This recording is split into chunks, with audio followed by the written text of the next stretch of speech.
Alright, time for a new deck.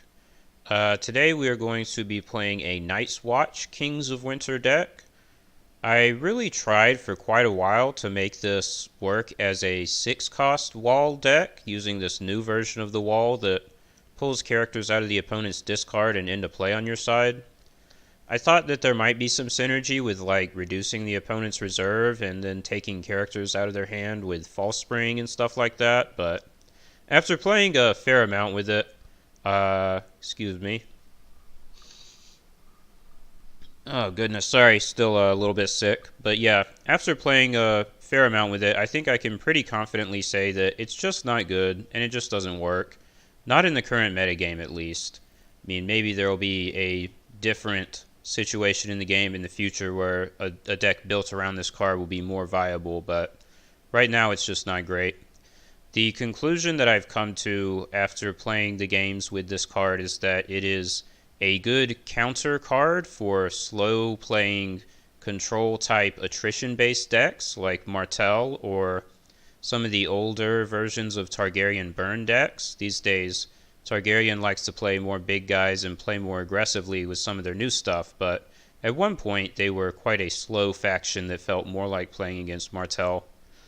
These control decks, first of all, their win condition is to just wipe all your stuff off the board and not let you have enough characters and cards to basically keep going. Obviously, if you have this 6-cost wall here, you just can get a ton of free characters. You know, it can feel like an infinite supply of more dudes being pulled out onto your side.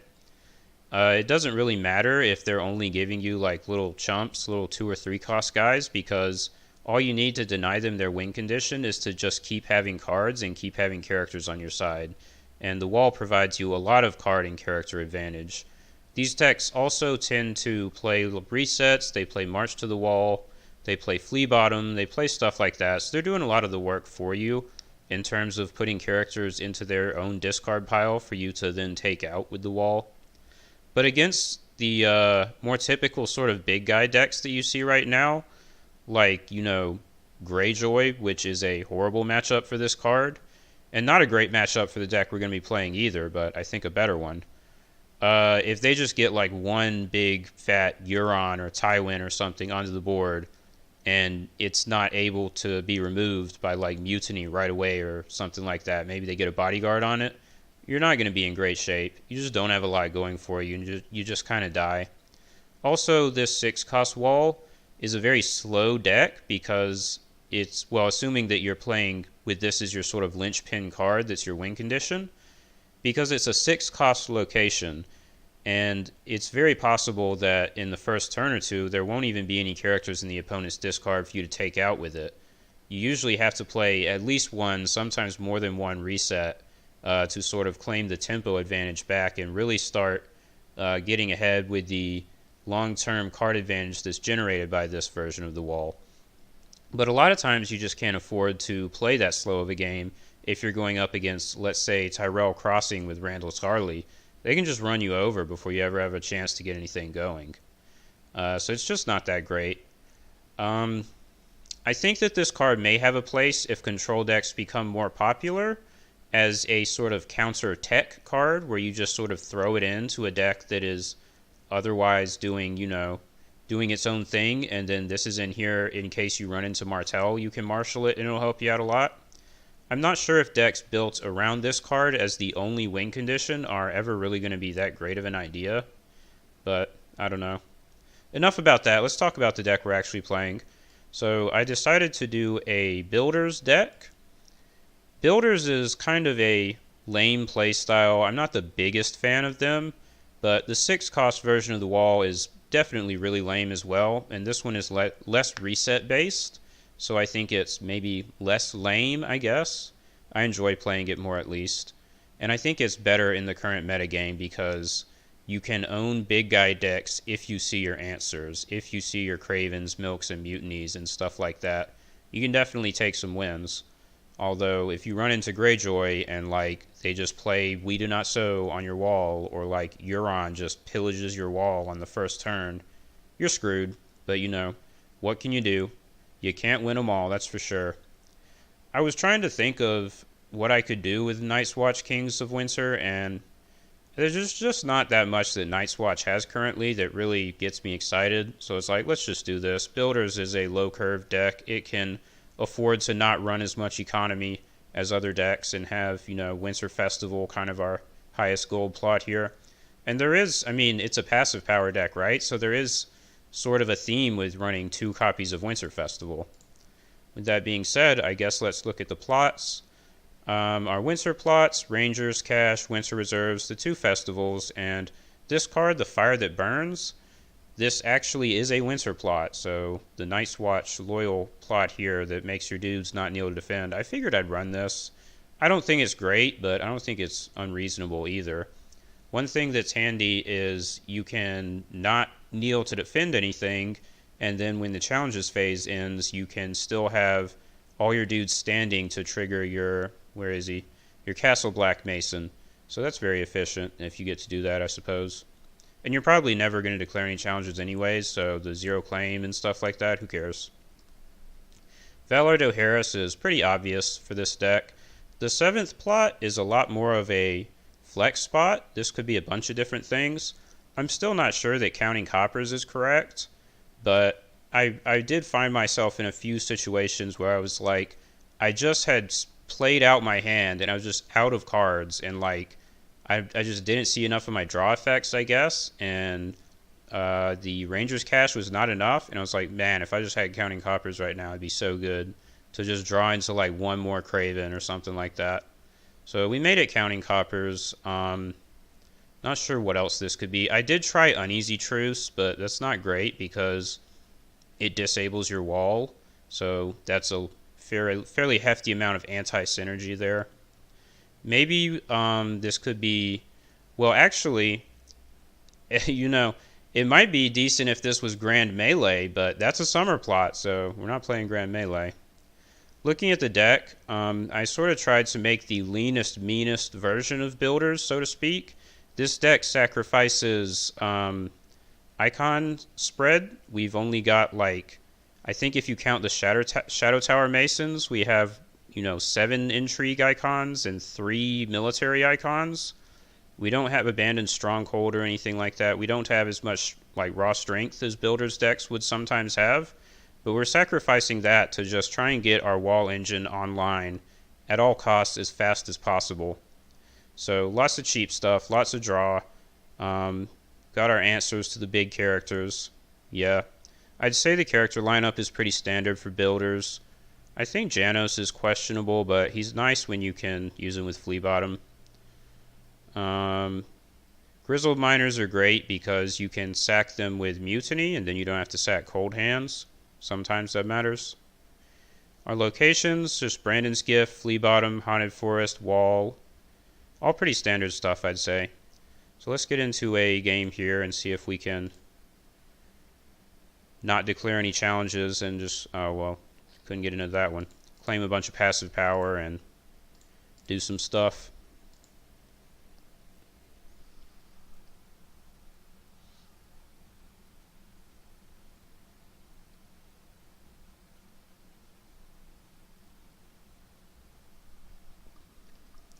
I guess another thing worth mentioning, I do have 3 copies of Maester Aemon to help ignore military claim. And I would say another potential weakness of the deck is if you don't get Maester Aemon, or if you just like have a slow start, you just don't do great on like setup and stuff. You can be in trouble against more aggressive decks, like a Targaryen deck with Khal Drogo that's doing 2 militaries every turn. If they start ahead and they just keep whittling your board down every turn, they can just keep your board small enough that you're not really able to fight back. Even if you get like, Cravens and stuff like that. That's definitely a threat.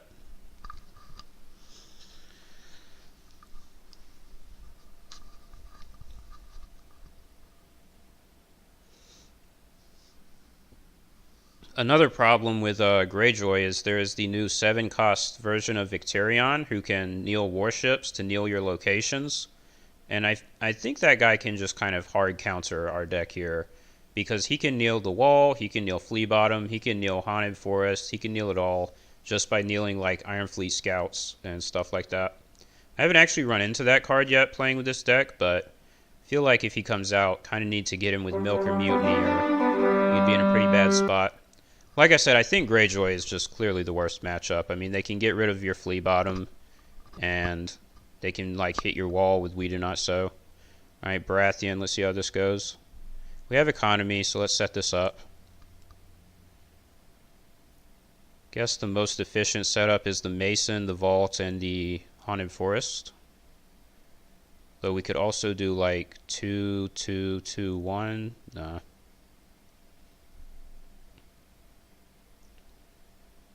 I'm not sure how this matchup would go against Baratheon Dominance.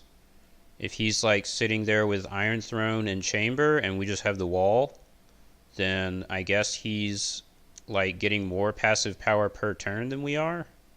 See how that goes. Man, is that going to be a lame game if it's like both of us just passing challenges and him sitting there with the Iron Throne, me sitting here with the wall.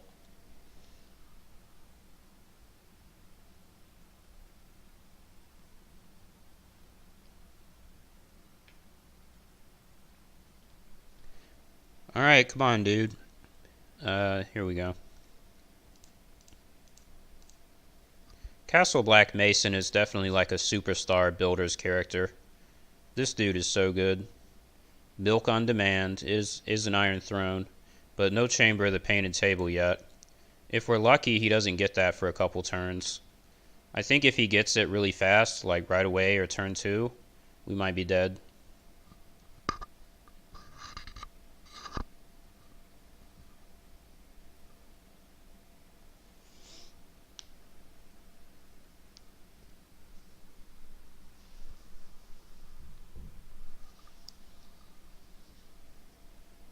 Another thing that's good with Janos Slint is... Well, no, I'm not sure, actually. Never mind that comment. I take back what I was about to say. Summer Harvest. Pretty typical. It is nice that he started with this Bastard of Night song, because if he marshals Robert or any other large character, it makes Valar Dohaeris better. Looks like we're going to go for the wall right away in this situation. Let's just do it. Do we bring out Slint? I think we can. Maybe. I also want to be able to use this practice blade. Geez.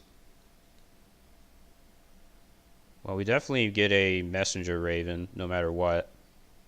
And then we can either bring out a raven and flea bottom. Blade and raven. I think blade and raven might be most correct here. I think we're going to do that. I always like saving the 2 gold to just ambush the blade, but it's more worth it to have both ravens. Who knows, maybe you won't have any claim soak and we can actually do a military that matters with our big Castle Black Mason.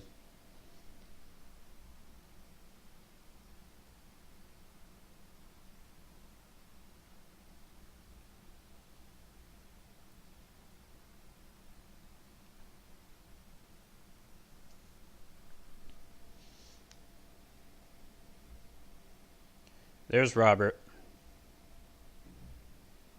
And he gets the claim soak. That's unfortunate. Jeez. Well, I think he's going to be able to kneel our wall because of Robert. Because what he can do is attack with Robert. What is that, Lightbringer? Damn. And kneel our guy with Intimidate. And then just do the second challenge. And the first one will kneel the Haunted Forest. That sucks. Let me see if I'm going to just play Dohaeris right away here or not. I don't think it's worth it to play Dohaeris on only the Bastard of God's Grace, is it?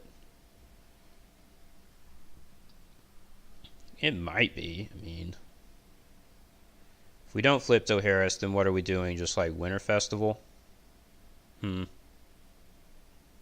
think it's more worth it to hold out to play like Winter Festival and try to find Milks and Cravens with this Mason. So let's see what happens. If he does military, he can attack with both of these. Kneel me. Robert stands up with Lightbringer. The Haunted Forest kneels, so then he gets the unopposed to take out the wall. So we might as well do a challenge because we're not going to be able to use our wall anyways. That sucks. No mutiny, no craven. Even milk would have been good. But we do have two ravens. We have Castle Black Mason already on the field. Got the watch has need to pull some cheap builders out to use with this guy. We'll see what happens. He doesn't have Chamber of the Painted Table. That's very good. I guess Baratheon might be a bad matchup because Maester Crescent, but we'll see if he gets Maester Crescent or not. That card could definitely be a problem for us.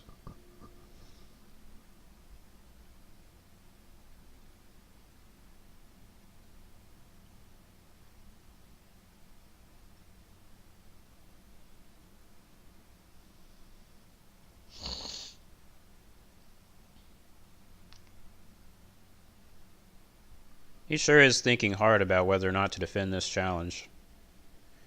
I guess he is Wars to Come, so he probably has Valar Morghulis in his deck, so it actually is worth weighing whether or not he wants to save this duplicate. But I think he should just say unopposed, right? That's what I think. I don't know.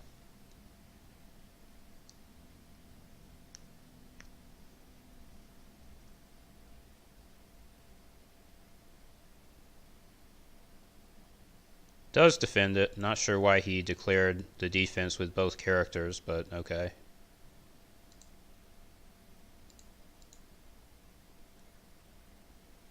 Maybe he was scared of... Well, we have 0 gold, so yeah, I just have no idea why he defended with both. So we're going to lose a Raven here. That's unfortunate, but luckily we do have 2 of them. That's why we put both of them out.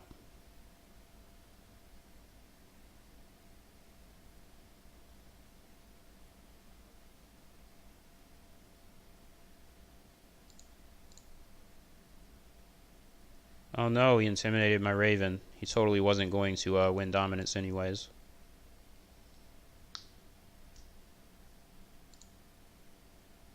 Another Mason, I guess that's good. Well, obviously we discard the wall, and what else? I mean, I guess one of these. I don't like losing that, but I don't like losing any of my stuff in that situation. Could also go for Fire That Burns, but he still has Robert with the Intimidate, so I don't think I'm going to do that quite yet. If I don't get a Craven or a Milk for Robert, or like Mutiny at Craster's Keep this turn, he might just get too far ahead for us to recover from. He's already at 4 power. And he could have even more if he had just defended with Robert, then he could have done 2 challenges. Trading with the Pintoshi. I think I'm okay with that. Do I make him first player, though? Well, assuming I'm going to get a Craven or Milk for Robert, then obviously I want him to be first. Or Cold Hands, that also works. He's going to be pretty sad. Oh, of course he has another dupe, though. I take it back. He's not going to be sad.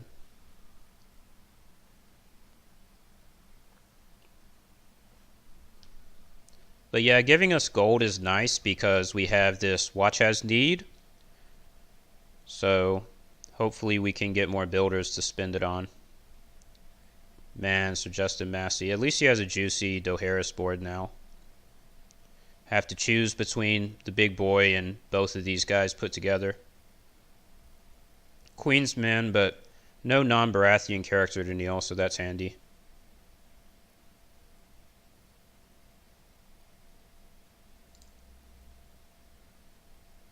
Luckily, we don't have Mutiny in our hand, so him getting that hand information doesn't really matter that much. This is all like whatever. I guess he knows we have Cold Hands, but I don't think that matters either.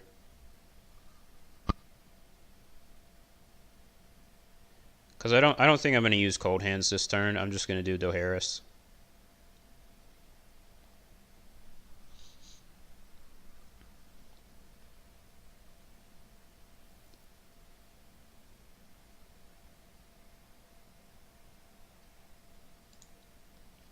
Alright, let's start off with this. Please get me some cheap guys. Oh, thank you. That is exactly what we like to see. Oh, yeah. What a good card. Let's play this guy. Swarm Brother because he gives us free Flea Bottom. Veteran Builder because we have Flea Bottom. Do we play the Mason? I don't know. Let's do this first. There's the Craven. Well, maybe one for a Raven? What do I want another Milk and Craven here? Don't think so. I want to keep these guys standing to actually defend challenges, I guess. So let's just play Shadow Mason and Messenger Raven. We should be able to trigger the wall now that we put Craven on Robert. Feels bad, man. And this is also why I don't mind too much that he does trading with the Pintoshi, because I'm like, it's guaranteed that I'm going to play Dohaeris at some point. So if you want to go ahead and give me my Dohaeris set up, I'm not going to complain.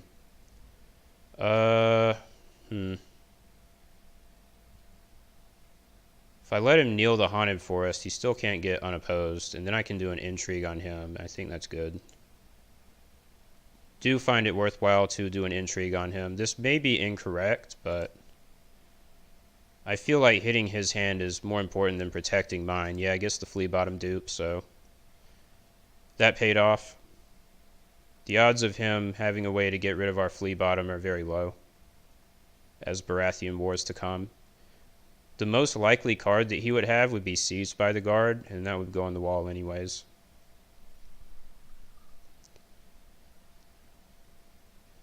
So he wants to win the military. He will be able to win it.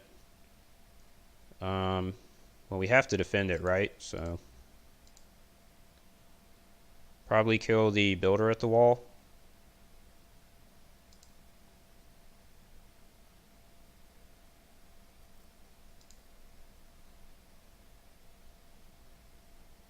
Like I said, on-demand Craven with Castle Black Mason. So obnoxious.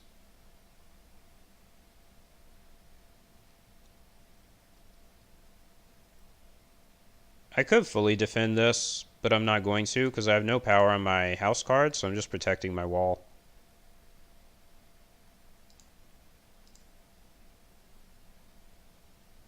Oh, I won that anyways, 5-4. Huh. Well, that's handy.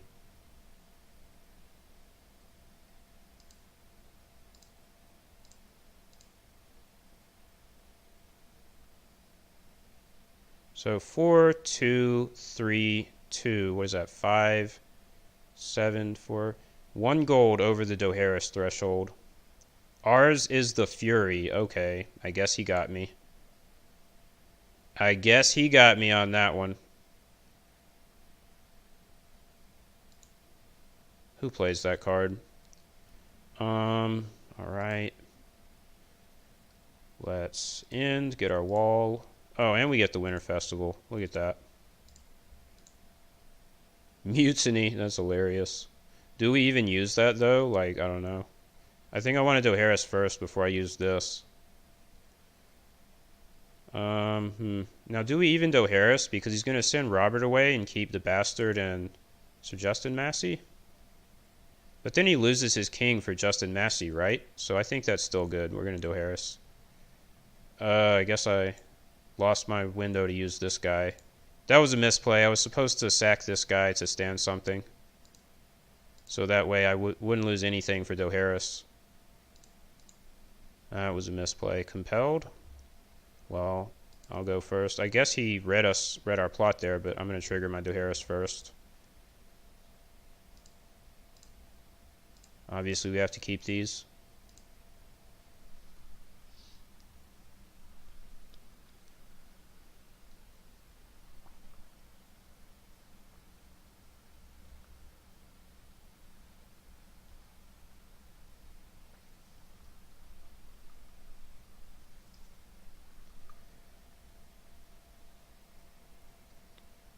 I don't think it's actually legal to sack this veteran builder if all locations are standing.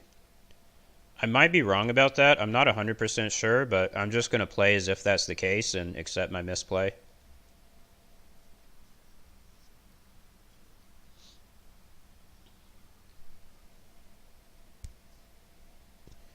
Does choose to keep Robert. Maybe he has Maester Crescent in hand.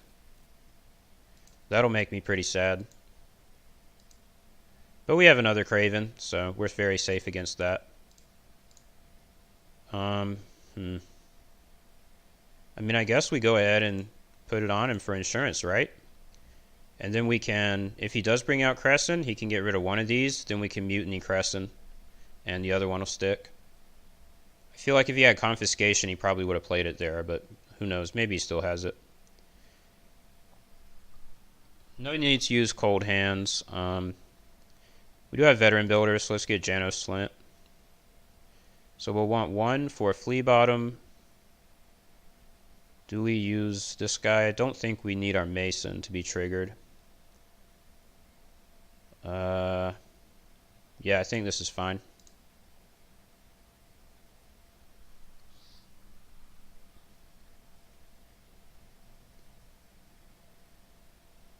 This is a situation where Janos Slint costing 6 actually comes in handy because we have Mutiny, so we can sack Janos Slint instead of the Castle Black Mason. That's what I was going to say Slint was useful for earlier. That's actually like the only situation where it's good that you can sack him with your Mutiny, but we actually have that situation, so maybe it's going to be good.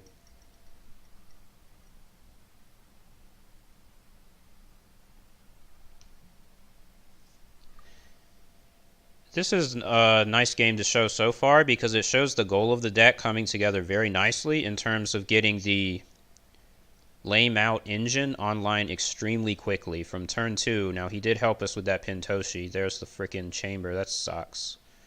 But we got it online from turn 2. Got the Cravens out, got the Forest, the Wall. We just got everything.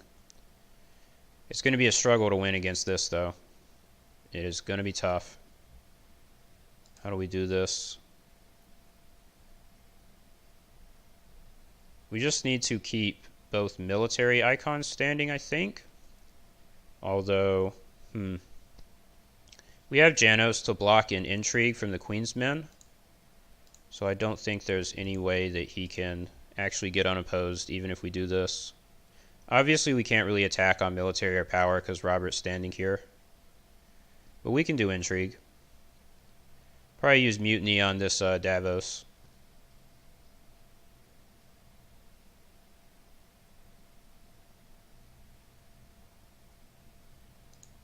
Chooses not to defend it. That's good. We need the unopposed power. Every little bit of power counts at this point, now that he has the Iron Throne and the Chamber combo going. So now we're going to pass. See what he does.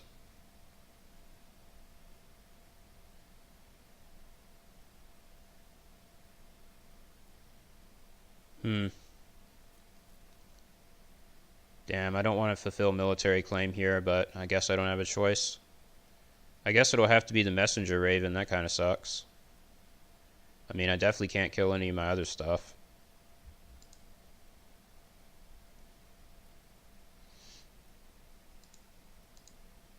Friggin' stealth, man. It's overpowered. Farewell, Raven. You will be missed.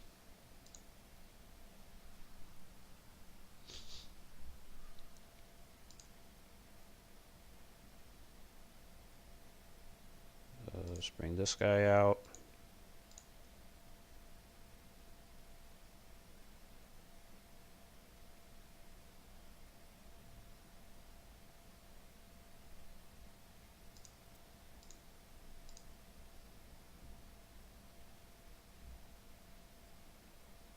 This is a situation where counting coppers might even be good, because we don't really need to marshal Cold Hands or the other Mason.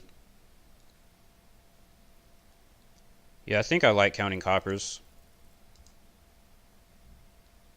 Here comes Crescent. Hopefully we can get another Mutiny or a Milk. Let's make him first, because this way if we draw Milk, we can put it on Crescent right away. Surprised he didn't do this earlier. We can also search for Milks with our Mason.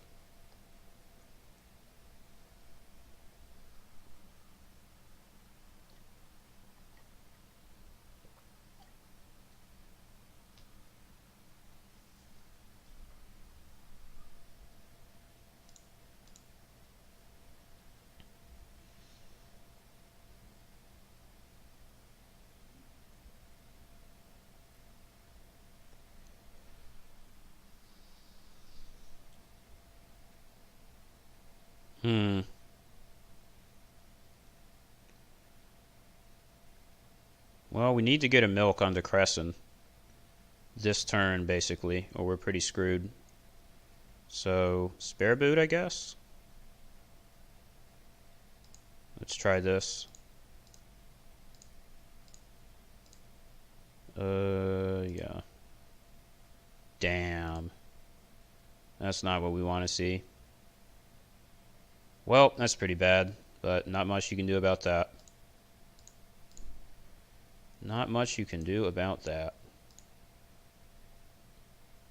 And we actually have to eat military claim. Oh, no, we don't. Haunted Forest will put us up to 7. At least there's that.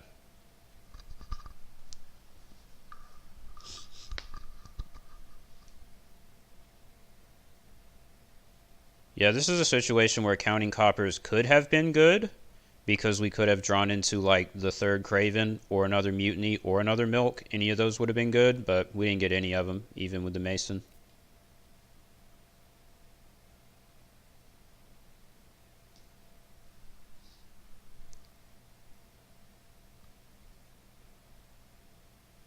You can see here that even though our deck is so low on intrigue icons, it just doesn't matter with the Haunted Forest. Like, the fact that he can do intrigue challenges and we don't have any defenders, and we also have the veteran builder flea bottom, like, there's no way. That's not enough to stop the wall. It's just not. And none of these discards out of my hand are a big deal.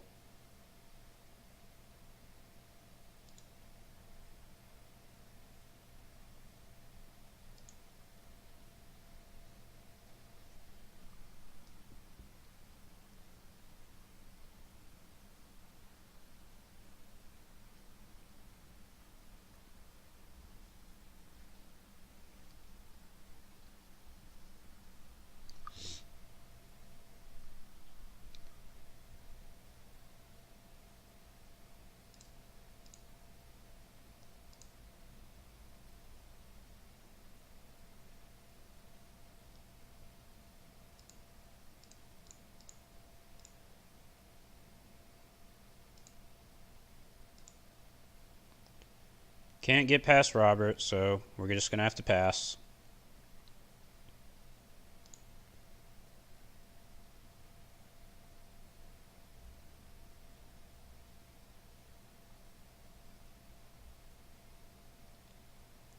At this point, I think we would have probably won the game, if not for the fact that he got the Chamber of the Painted Table, which I guess this kind of hard counters our deck. I think it's fairly likely that I'll lose just due to this combo. His lame combo is more powerful than my lame combo, so to speak.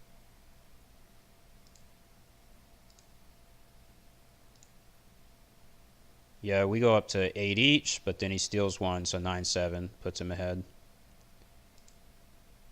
Oh, now what do we do?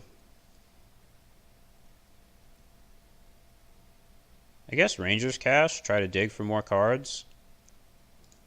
I don't know, not sure what else we can do. Feast for Crows, that basically seals the deal.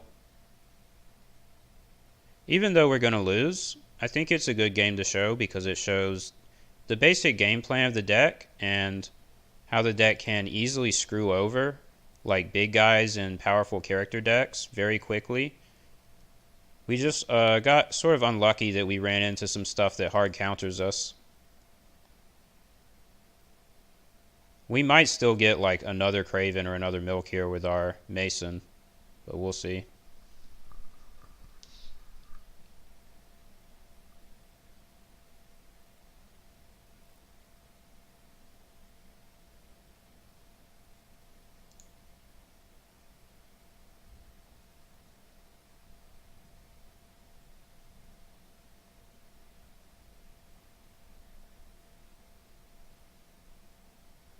The Iron Bank will have its due. I'm not sure what the purpose of that is. Let's see if he spends the gold. That may literally only be to protect Crescent from Milk, which is pretty smart if that was the purpose. Actually quite a smart move. So he has Crescent and Iron Bank in his deck. He has extra protection from negative attachments. He will put a Shadow Priestess in. This could also be Pinch of Powder. We'll see. I guess let's bring out Brandon's gift now that we have it, right? Veteran builder is good.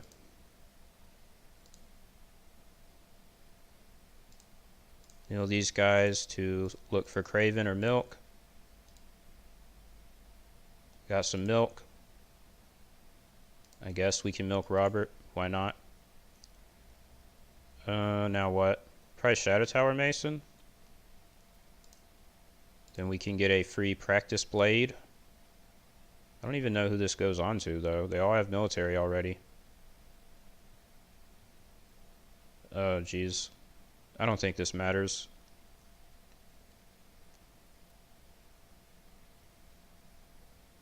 I mean, it's free, so we might as well play it, right? Let's play it onto this guy. I don't think it makes any difference at all.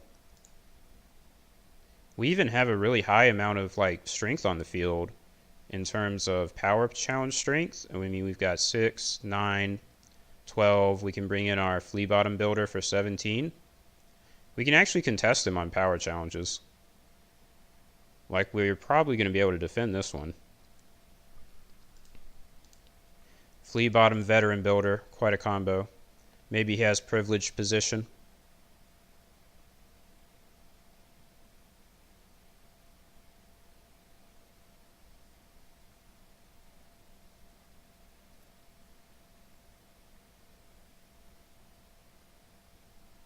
There it is.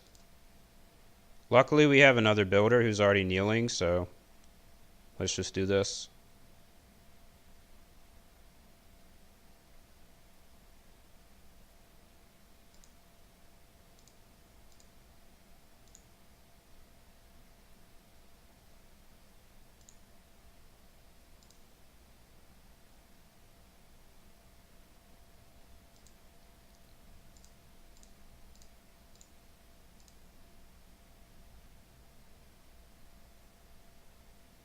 The power challenge is definitely the most important. He can win a military now, but it really doesn't matter at this point.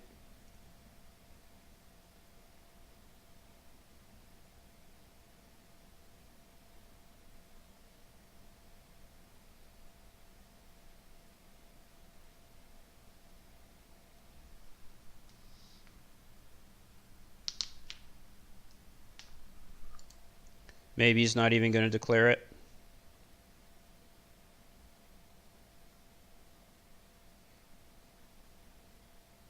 He is in a bit of a precarious spot with regards to the Maester Crescent situation because I can win an intrigue swinging into him. And, 1 in 3 chance to get Crescent. But yeah, he might as well declare it. We're going to defend this. Our Haunted Forest is going to block the military from being unopposed. And then we're going to... Well, that's assuming he even does a military. He might just stand. I think that would make sense as well. Oh, here comes the military. Okay, then. I'm just going to kill Spare Boot. This doesn't make any difference at all.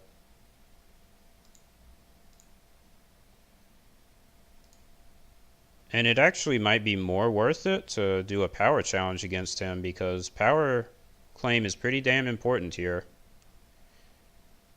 That 1 in 3 chance at picking Maester Crescent with a intrigue is only a 1 in 3 chance, whereas this is guaranteed to get me the 1 power moved off his card onto mine. So let's do it. Hopefully we can make him first player next turn. And then there is a chance that we can use Cold Hands on Maester Crescent. But I'm not sure if it's even worth it at this point to use that on Crescent or to use it on, like, Stannis. I don't know. Alright, give me your power. 8 to 9. This guy did come in with Flea Bottom, so let's take him out. 9 to 11. Oh, geez, he gets the Stannis effect. That sucks. And the chamber makes it 10 to 10. So quite a close game, even though he has a lot of tech that hard counters us. I guess draw 2. There's a chance that the game's going to be over next turn, so let's go for Winter Festival. The reason not to make him first is that he's going to be able to crescent this milk off of his Robert. But if I go first, I mean, what does that really accomplish? Nothing. Let's just make him first anyways. Another mutiny. I guess that's good, but I think the game's over this turn. We're going to get, hopefully, 4 power at the end of challenges phase. So if we actually can defend a power challenge and win one back on him, like get the power claim in our favor basically, then we can actually win the game at the end of challenges phase. But I really don't know how possible that's going to be. Disputed claim, that's not good. It's bad just, oh, and red keep. Jeez, this is going to be really hard. Shireen, yeah, there's no way. We're pretty screwed. I would rate our chances as very low out of 10.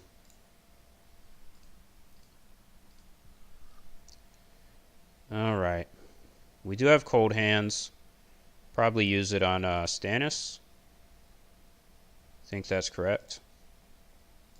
He did helpfully kneel one of our dudes to give us a good cold hands target on our side. I just don't have enough gold, actually. I mean, if I just had a little bit more gold, I might be in a better spot. But let's play this guy.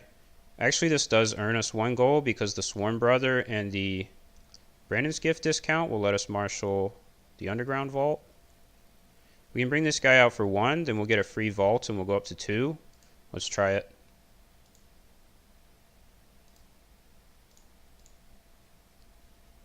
And this gives us 2 good characters for a Milk or Craven search. Got the Milk. Oh, got the Craven. Get wrecked. Do I want Milk or Craven here? It's actually a bit of a question. I honestly think... What is he doing? Bringing his pinch of powder out? Okay. I don't think that matters. Milk might actually be more important. Because if I Craven this Robert, then he gets super big to defend power. I don't know.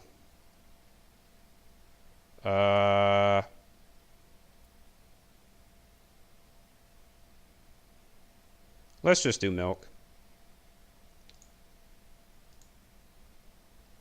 1 gold left for a flea bottom. Actually, just not enough gold. Like, even the practice blade would be good if we could actually pay for that.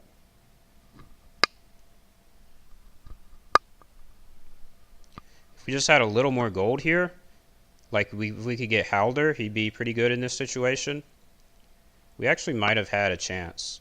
But I don't think there's any way that we can, like, defend this power challenge, basically. Because of Shireen's going to kick one of our characters out. But we always get our veteran builder, right? So let's bring him out. Shireen can kick out our 6 strength dude. Then he will have 5, 4, 11 to our 3, 7 plus 5 is 12. Wow, I think it's actually going to be like 11 to 13. That's crazy. Oh, man. So what if we let him... Well, we can't let him win it. He has a stupid pinch.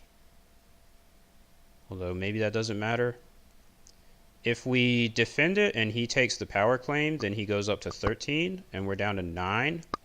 Then we can do an unopposed power back at him. And we will go up to 11 and potentially win the game. So I think we're going to go for that. Oh, geez. Is he going to Shireen that? Oh, and it won't be unopposed because of Courtney. Damn it. Misplays, man.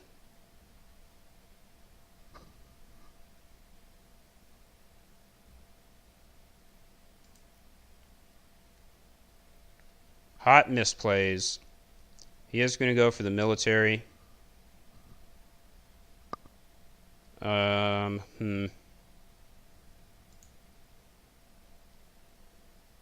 Yeah, I think we need to defend this, right? No, we can stay unopposed and let him near the wall. I think it's fine. So at 14. Now we can block the intrigue if he goes for that. I'm not sure if he should or not. I think we actually won at this point. He misplayed by attacking with his Courtney. Maybe he forgot that we have Winter Festival, but I just realized Winter Festival is going to be disabled because he played a summer plot. That's pretty frustrating, so I guess we actually lost. Oh well. It was a pretty close game. It was a pretty close game, and we almost got there. If it wasn't for that damn summer plot on his side, we actually would have won it.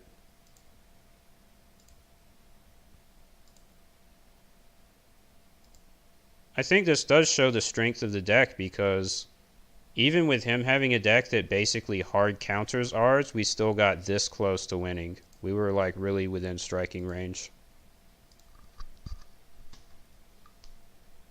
And he only got like exactly 15. Oh well, that was the game for today. Maybe we'll get him next time.